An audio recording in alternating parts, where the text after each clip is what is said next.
ಅಸಂಘಟಿತರಾಗಿ ದುಡಿಯುತ್ತಿರುವ ಕಾರ್ಮಿಕರ ಕಲ್ಯಾಣಕ್ಕಾಗಿ ಕಾರ್ಮಿಕ ಇಲಾಖೆ ಅಂಬೇಡ್ಕರ್ ಕಾರ್ಮಿಕ ಸಹಾಯ ಹಸ್ತ ಯೋಜನೆಯನ್ನ ಜಾರಿಗೆ ತಂದಿದೆ. ಈ ಯೋಜನೆಯ ಅರಿವು ಮೂಡಿಸಲು ಪಬ್ಲಿಕ್ ನೆಕ್ಸ್ಟ್ ಕೂಡ ಕೈ ಜೋಡಿಸಿದೆ. ಬೆಳಗಾವಿ ಜಿಲ್ಲೆಯ ಅಸಂಘಟಿತ ಕಾರ್ಮಿಕರನ್ನ ಭೇಟಿಯಾಗಿ ಅವರಿಗೆ ಸಚಿವ ಸಂತೋಷ್ ಲಾಡ್ ಪರಿಚಯಿಸಿರುವ ಯೋಜನೆಯ ಪ್ರಯೋಜನ ತಿಳಿಸಿ ಕಾರ್ಡ್ನ ಸದುಪಯೋಗ ಪಡೆದುಕೊಳ್ಳುವಂತೆ ತಿಳಿವಳಿಕೆ ಮೂಡಿಸಿದೆ.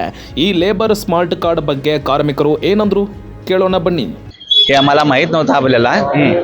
हे आता समजलं हे स्कीम चांगलं आहे. मग आम्ही सिंगिंग काम करतो. मग त्या सिंगिंग साठी मग काय बी झालं तर हे आम्हाला स्कीम आवडलेलं आहे.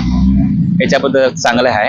ಸಂತೋಷ ಧನ್ಯವಾದ सांगतोय. ಇದ್ರ ಬಗ್ಗೆ ಎಲ್ಲ ಮಾಹಿತಿ ತಿಳಿಸ್ಕೊಟ್ಟಿದ್ರು. ನಾವು ಆದಷ್ಟು ಬೇಗ ಇದನ್ನ ಕಾರ್ಡ್ ಮಾಡಿಸ್ಕೋತೇವೆ. ಎಲ್ಲಾರು ಮಾಡಿಸ್ಕೋತೇವೆ ಕಾರ್ಡ್ ರೀ. ಅಂದ್ರೆ ಪೈಲ ನಮ್ಗೆ ಇದ್ರ ಬಗ್ಗೆ ಏನಂತ ಗೊತ್ತಿದ್ದಕ್ಕಿಲ್ಲ, ಇದನ್ನೆಲ್ಲ ನಮ್ಗೆ ತಿಳಿಸ್ಕೊಟ್ಟಿದ್ರು. ಇದ್ರ ಬಗ್ಗೆ ನಾವೆಲ್ಲ ಕಾರ್ಡ್ ಮಾಡಿಸ್ಕೋತೇವೆ. ಸಂತೋಷ್ ಲಾಡ್ ಅವರಿಗೆ ಧನ್ಯವಾದಗಳು. ಈ ಕಾರ್ಡ್ ನಮಗೆ ಬಹಳ ಉಪಯೋಗ ಇದೆ. ನೀವೆಲ್ಲರೂ ಮಾಡಿಸ್ಕೋಬೇಕಂತ ವಿನಂತಿಸ್ಕೊಳ್ತೇನೆ. ಇದ್ರ ಬಗ್ಗೆ ಆಗಲೇ ನಮಗೆ ಮಾಹಿತಿ ಕೊಟ್ಟಿದ್ದರು.